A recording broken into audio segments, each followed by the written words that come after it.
সরকারি সিদ্ধান্তে বাংলাদেশে আইপিএল এর সম্প্রচার সম্পূর্ণ বন্ধ। মোস্তাফিজুর রহমানকে ঘিরে সাম্প্রতিক ইস্যুর জেরে সরকারি সিদ্ধান্ত অনুযায়ী এবার বাংলাদেশে আইপিএল এ কোনো দেশীয় টেলিভিশন চ্যানেল বা ডিজিটাল প্ল্যাটফর্মে সম্প্রচার করা যাবে না। এর ফলে বাংলাদেশের সব গণমাধ্যমেই আইপিএল এর সম্প্রচার সত্ত্ব থেকে আনুষ্ঠানিকভাবে বাদ পড়ছে। সরকারি সূত্র জানায়, জাতীয় স্বার্থ, ক্রীড়া নীতিমালা এবং বর্তমান ক্রীড়া কূটনৈতিক বাস্তবতা বিবেচনা রেখেই এই সিদ্ধান্ত নেওয়া হয়েছে।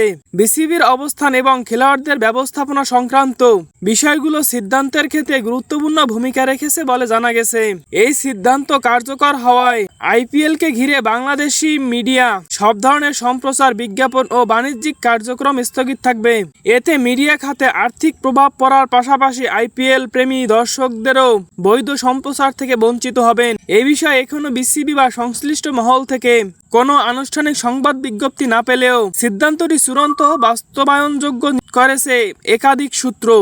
আপনি কি মনে করেন বাংলাদেশ সরকার এবং বাংলাদেশ ক্রীড়া সংস্থা তাদের এই সিদ্ধান্ত কতটা যুক্তিপূর্ণ?